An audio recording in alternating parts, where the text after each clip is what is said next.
Hi snooker fans, Emma Maflin here for Dafasnooker.com. I'm here with the former world champion Shaun Murphy to do a Q&A. So Shaun, let's get cracking. Okay. First question for you. What made you take up snooker? Got into snooker by complete fluke. Everyone out there of a certain age will remember the Commodore 64 computer, and I asked my mum and dad for this computer for Christmas. I was, all my mates had it. I had no interest in snooker whatsoever. And little did I know at the time, but my parents were going through a big financial crisis, and we ended up losing our house and a lot of other things after that. But they couldn't afford the computer. And last ditch attempt for a gift, my mum went to Toys R Us and bought this little Steve Davis pot black snooker table. And came downstairs all bright-eyed, bushy-tailed on Christmas morning, and there was this snooker table. I remember looking at it thinking, what's that? That's not what I asked for.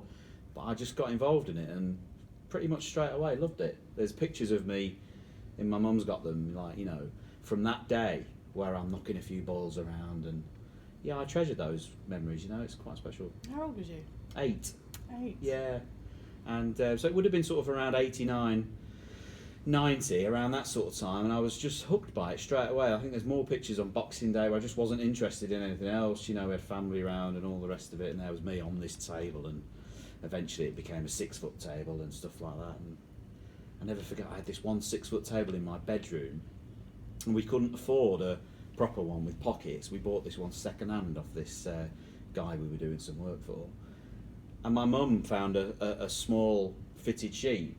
And she stapled it to the table so that the balls would go down the pockets, and they used to collect at the bottom of this fitted sheet. Good old mum. Yeah, and that was the first few years of my snooker life, really. And loved it ever since. Yeah. Who's had the most influence on your career? Yeah, it's difficult. It would be difficult for me to sort of say one. There's been lots of people over the years. If I had to pick one, I'd have to pick my dad. Yeah. Because my mum and dad both made a lot of sacrifices for me to be able to play snooker and chase that dream. But it was him that drove me around. It was him and my mum together that found the money to pay for travelling, petrol, hotels, B&Bs, entry fees to junior comps for years and years and years. And there's lots of us that have done that journey. Yeah. It was very, very difficult. And, without the sacrifices that specifically he made, I wouldn't be playing snooker today. What cue do you use? I'm using a John Paris cue these days. Up until about 4 years ago, I was using a very old Tom Newman champion billiards cue that I found when I was 15. I was actually having some work done on my cue at the time, and I borrowed this cue out of this cue maker's rack and said, "Oh, can I borrow this cue?" And he was collecting them. And I took this cue down to the club when I was 15. The first shot I had with it, I knocked a long red in. I made a 143 break. So my dad said, there could be something in that cue, and he bought it for my birthday, and I used that cue up until about 4 years ago. And it started to go very damaged at the end, so I took it to John, and he advised me that really I should perhaps look at a new one, and John sorted me out with a couple of cues. So it wasn't out of choice that you had to stop using that cue? No, it had a lot of history, that cue. Yeah. There was rumours that Ray Reardon had used it at some point in his career, and it had done a few miles. So as trying to be a bit of a custodian of it, I thought rather than chop it and have it shortened and keep using it, or before it breaks, I'll just put it down, keep it, and move on. Where is it now?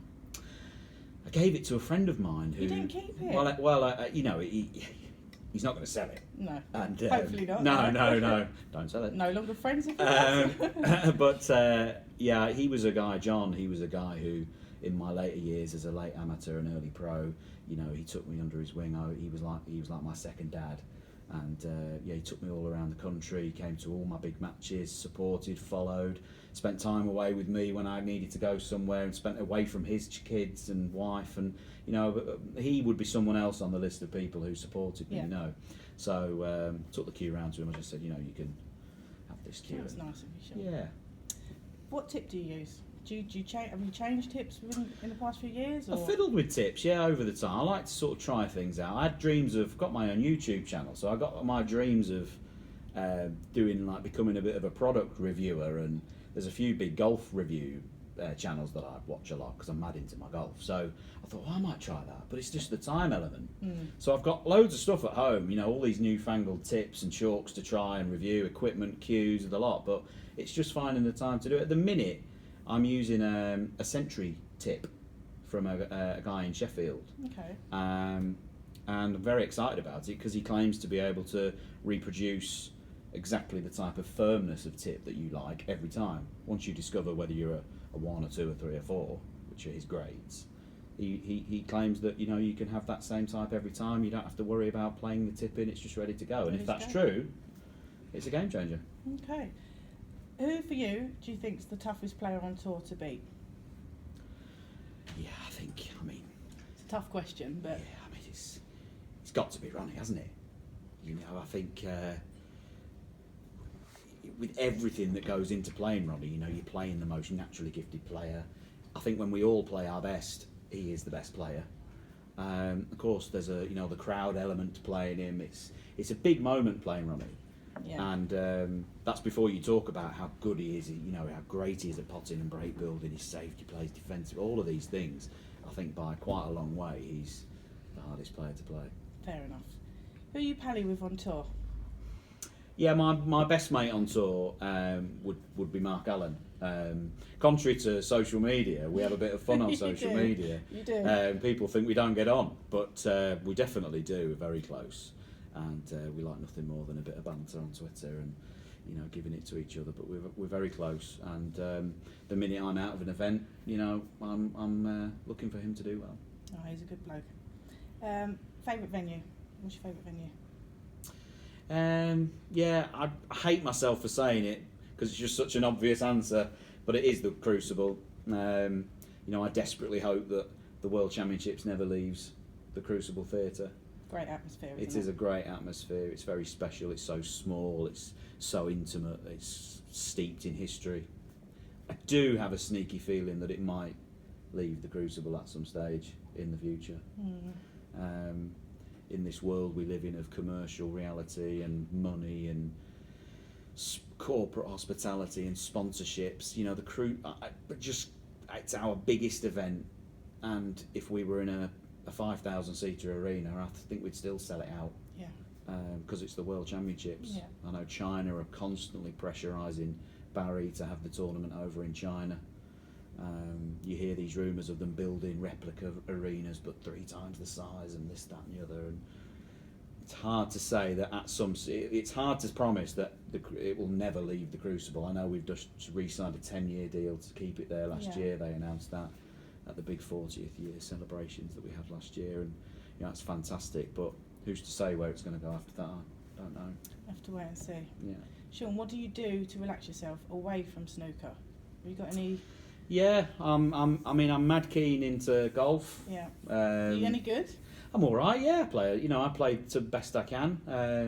I managed to get down to scratch handicap 2 years ago after playing for 20 years, and I've managed to keep it. So it's all right when it's good. It's okay, but I can still hack it around like everyone else. I can still knock it in the trees from time to time. But other than that, it's very difficult. Parents out there will know. You've got a young child running around the house. It's 3 times, something that I've heard about, but I don't really get much of it. But when I'm not playing golf, I like to play a bit of piano. Do you? Yeah, but I'm a big box set watcher. Netflix, Amazon, all that. We'd be right into that. So what can you play on the piano then? Piano. I'm gonna have to hear this, Shaun. You're gonna have to play a tune for me. Yeah, soon. Piano. I'd be more like like an Elton John, Beatles medley, that kind of thing. Okay. I wouldn't be classically any good. I could probably kid you into thinking I could play classical piano, but I can't. But Elton John, Beatles, stuff like that. You could definitely knock out like a Happy Birthday. Yeah, do you know I can't play Happy Birthday? That's like one of the first things you learn. I know. Shaun. I know. Oh. I went to my mate. It was Chris Henry's birthday a few years ago. A big 50th birthday for him 2 years ago, and he had all his friends and family over in their family home in Lancashire, and we were all there, a few drinks and everything else. It was fantastic. And I went, right, we'll get on the piano. Let's have a sing. Someone said, "Oh, play Happy Birthday." I was like, Can't play Happy Birthday. What a letdown. You've got to learn that. What a letdown. You've got to learn that. I know. I'm not letting you get away with that. Plus, it's my 30th this year. Is it? Yeah, it is. So, I might need you. Okay. Favourite food? What do you like to eat? Chinese, but Good choice. Western Chinese. Okay. Yeah, some of the dishes that you know we see in China are you've got to not for the uninitiated. You know, you've got to go over a few times and try, and it's you know you have to be very respectful at these opening ceremonies that we do, and you've got to try things, and of course that's their culture, and I think it's all very important to do those things. But we. Generally, you come home from China, or you spent a week in China at a tournament. First thing I do is go to the Chinese takeaway. Do you order the same thing, or? Yeah, pretty much. Yeah, it's What's always crispy dish? chili beef. Is it? Crispy chili beef. Not a fan of that, Shaun. with a special rice and prawn crackers. Not a fan of that. No, Just I've tried it a few times. That's not one of my favourites. What's your favourite drink? What do you like drinking? Soft and alcohol. Yeah, it's Coke Zero. Like Coke Zero. But from a drinking point of view, it'd be like a cider or a nice Stella or something like that. Okay, I had you down as like a vodka man. I don't know why. Yeah, no, that's no. I mean, does anyone drink vodka anymore? Oh, everyone I know. Grief. Not me. I don't like it, but No. it's quite popular. It's very it's like an aggressive drink, I don't vodka, like isn't it? it. No, I can't drink I don't vodka. like it. Can't be doing vodka. You can't beat a nice cold beer, can you? That's cold beer is tough A tough shandy to beat. in the summer Yeah. goes down pretty nice. Yeah, no, I can give you that. A shandy, like on holiday in the afternoon when you've been around the pool and that, about 2 o'clock you can have a nice shandy. Yeah. Yeah, I can give you that, yeah. Yeah. you Okay, can we've have that. agreed on that one then. Okay. Right, you've covered this next question. Favourite? Well, you said box sets and things, but favourite TV programme? I was going to ask you. It's very difficult. It's very, very difficult to say. You know, I've watched a lot of the big ones. You know, You Lost and Prison Break, Breaking Bad. They're all absolute. Power? You seen They're Power? fantastic. Not seen Power, no. Very good. A few of the guys on tour told Right. me about it. I'll have to look that up. Co-worker as well. My brother. Right. Okay. So Power, it's Anything worth Keith watching. says has got to be good. So. He went on at me for months, and I couldn't find the time. But actually, I found the time, and it was worth the watch. Okay. So I'd recommend that. I think after that it'd be a Top Gear. I like a bit of Top Gear because I'm mad on my cars. So Top Gear for me. I sit at home. I've just had a few weeks off, as I think people know, with my neck and shoulder. And in amongst watching sessions from Gibraltar, I was then skipping on to Dave and watching all the recorded Top Gears, just watching them for hours and hours. Yeah, actually, I used to watch them, so they are good. That's You another do thing get we've got in into 'em. common. Well, there you go. So what's that? Number 2. That's 2. Right. We'll see what's the next ones. Other than snooker, what else do you like to do? So you've mentioned golf, but you like darts? Any other sports that you like? I used to quite like football. I used to play a lot of football in my younger days. We used to play the golf club I played at in Wellingborough when I lived in Northamptonshire. We used to do Wellingborough Golf Club on a Tuesday night versus Wellingborough Cricket Club. Oh. And that was really good fun. We used to like that. But it was one of the golf pros played with us, and he went in for a sliding tackle one evening, and he dislocated his thumb. And my sponsors at the time used to play with us, and they said, right, we don't want you to play with us anymore. We think it's far too risky, because that finished his season. He was out for ages, and they said, you come in here and it's just a risk you shouldn't be taking. risky. So that put a paid to my football career. Other than that, I could have been in the Premier League or anything. Are you like, sure? Do you know what I mean? I was a dead ball specialist. Where was you? What was Right your- wing. Was you? Yeah, very similar to You weren't David in the Beckham. goal, you weren't a Very goalie. similar to Beckham in a lot of ways. Not in some key areas, but a lot of similarities between me and David Beckham. Okay. Shaun, with all the tournaments being played right around the world today, how do you find the travelling? Are you okay at flying, and Yeah, how do you just find it overall? I love it. You love it? Yeah, I really Well, that enjoy it. helps. That I helps. really enjoy it. I love going through my passport and seeing where I've been, what stamps I've got, and I've got this map in my office of, you scratch this, so it's like a gold leaf thing, and you scratch it off, and it's all the countries you've been to and where you've played and where you haven't. I quite enjoy all that. I don't know why I'm 35, I'm a dad, I should have grown out of it, but I still enjoy the whole airport thing and getting on a plane and the excitement you like all of the it. queuing up and Yeah, I do. patient guy. I don't know why. I just do. You put your headphones on, a bit of Phil Collins, and that's you, isn't it? Do you know what I mean? And I quite enjoy. A lot of my friends are pilots, You know, a lot of people I know a lot about it, so I've asked them a few questions about things that worry a lot of passengers. They've all explained it, that no planes have ever come down because of turbulence. Well, Doesn't happen. They say it's the safest way to travel. So, yeah, don't see what's to worry about. I quite like it. Only downside, I suppose, is being away from the family, yeah? Absolutely, yeah. And I never really understood, you know, a lot of the lads on tour in years gone by, you know, they were all dads and things, little young children at home, and I used to think, oh, that's a bit soft. And now, with little Harry, like, you know, I'm not looking forward to the day where it comes and he says, oh, don't go. Yeah. And I don't think that's going to be long, because he's you know, he's starting to string sentences together now. How old is he now? He's 18 months. It won't be long, I don't think, before he goes, where are you going again? Like, you know. Be crying when you leave. And I imagine that'll be quite tough. The first trip I went after he was born, you know, I was in the car, bawling my eyes out. And it's an element to it that I think a lot of people don't see when you spend so much time away from home. You know, yes, I get to have a good night's sleep, which I don't get at home. But, you know, it's a tough one. Yeah, but it's worth it, I suppose, as well, you know, because you're out there, you know, earning a living, good career, something that he can be proud of as well. You know, in years to come, he can look back, see his dad in all these tournaments and Triple Crown winner and things like that. Yeah. So you've got a lot to show him and a lot that he can see. Yeah, growing thank up. you. And Yeah, no, it's you know, I always played snooker for me until he was born, and then ever since then, in the last 18 months, everything's been about trying to build what I can and what me and his mum can give him. You know, and maybe a brother or sister that comes along. You know, we can try and do for them what we didn't have. Like, you know, it'd be. It's all very cliche, isn't it? You hear these people say these things, but it's true. It is all about. It's what life's about, isn't it? Life for me now isn't about how many reds and blacks I pot, but it was up until 18 months ago. Yeah. And the minute he came along, life just changes. Thing, isn't it? Puts everything in perspective. I used to be a terrible loser. I'd go home, I'd be in a bad mood for days. Wouldn't want to watch him, want to go out. Of course, when I get home, he doesn't care whether you've won or lost. He's just happy to see you, and your whole perspective on things changes. Yeah. Well, do you think you'll be getting him like a little table and stuff when he gets a bit older? See how he goes. See how he holds the cue. Do you know John Paris has already made him a cue? He hasn't. He's got a cue that big, and it says Harry Murphy on it. It's so sweet, and it's a real nice cue as well. Like, you know, it took me 20 years to have a cue that nice. It might only be that big, but it's so quality. Oh, Johnny, I love him. He's such a nice guy, isn't he? Oh, he's the best, absolutely the best, and he's very good at what he does as well. Like, That helps. Shaun, have you got any phobias? I mean, I don't know anyone that really likes spiders. Don't like it. I don't know anyone that We're likes. up to number 3. Yeah, that's I don't 3. like spiders. I don't know anyone that really likes them. But again, like, you know, we've had a few times at home, and when we moved into our house, there was a few big spiders in there. It'd been empty for a few months, and we moved into it. There's this spider. I remember walking into the ensuite. We'd only been in the house about a week. Walked into the ensuite, and there's white tiles, and there's this spider. It was half the size of my hand. Pretty big. And it was sat on the floor like that. And it was looking at me and went, yeah?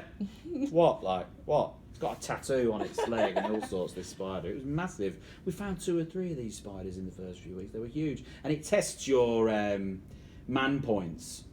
You know, you've got your wife there. And I was just about to ask you, what happened to the yeah, spider? Who dealt with it? I'm embarrassed to admit that the first few Elaine dealt with. Yeah, because I ran like a girl. But now I'm a dad.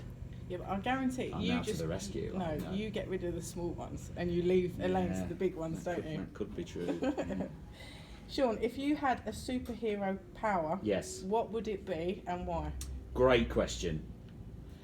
Up until a few years ago, my answer would have been flight, because, as I'm sure everyone knows, I'm the world's biggest Superman fan. So, if there's a Superman game show, Superman quiz, I'm there. Very little that I don't know about Superman. So it's always be flight, the dream of flying. Still dream that I'm flying around. It'd make travelling so much easier. But I think, you know, now, as a serious answer, if I could have a superpower, it'd be to speak every language. That's a good one. Because when you go to these places, that's a very good one. Just not sure whose side is that interpreter on. Do you know what I mean? Are you really saying that? And I'm sure a lot of people out there who pretend they don't speak English speak perfect English. I would do it. Yeah. Me too. I would do it. I'd go to a country and pretend that I tried. I couldn't understand what was being said. A few years ago, I tried to learn to speak Chinese. It's hard. Tried it for a few Hard, months, and it was just too difficult. I loved languages at school, and thought I'd take to it, and I just didn't. And I just had this dream of doing a press conference in China after a match. And you sit down there, and the media officer from China's there, a world snooker media officer, and an interpreter. And I had this dream of going, "It's all right, got it." And just going out in Chinese. I thought that'd be so cool. Yeah, I just cool. thought like the first Western snooker player that can speak Chinese will just take over the planet. And I have to admit, it's not going to be me. No. Sadly fouled on that front. Yep, that's a fail. Right. Bit of a cheeky question, this one. I'm just curious. How many pairs of braces do you own? Because I've seen you in your white. Yeah. Have you got dark red? I don't have dark red, no. I've got blue. I know, I knew you had a blue. My bow tie collection is extensive. I know, but see, I'm asking about the braces because not a lot of people see them Not a under lot of your people waistcoat. that no. Braces, I have white and I have navy blue. You just got two? Yeah. I imagined you with quite a few to just match the dicky bow and No, everything else. no, they're unseen, aren't they? So I've just they're exposed sort you of now. forgotten about. But I think with a white shirt, it's got to be white, doesn't it? Because it sinks in.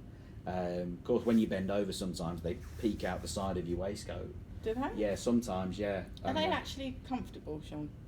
Oh, they're fantastic. Really? Yeah, I mean, if you don't want to expose your arse to everyone playing snooker bending over the table, you have to wear them. Don't you just get a shirt that tucks in your trousers properly, and then you haven't got that? Because Yeah.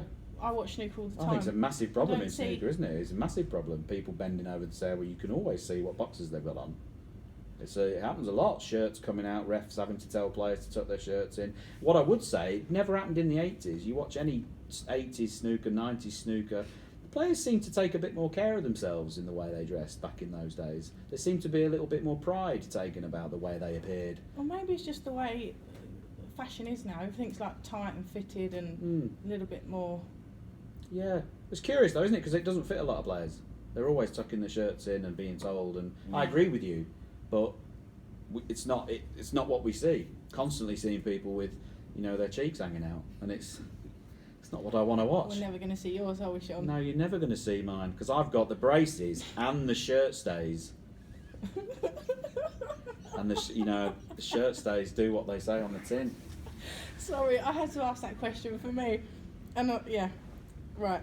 Last question for you, and I'll let you go. What's your proudest moment in snooker? Your whole career? Is there one that just? I mean, I think the obvious answer.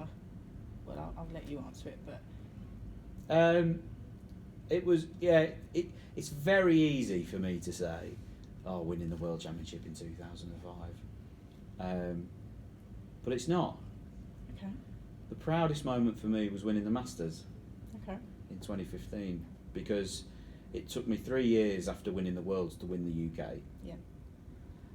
And then it took a long time of listening to and reading to stories about monkeys on backs and one hit wonder and one trick pony and all of this type of thing before I completed that Triple Crown. Yeah.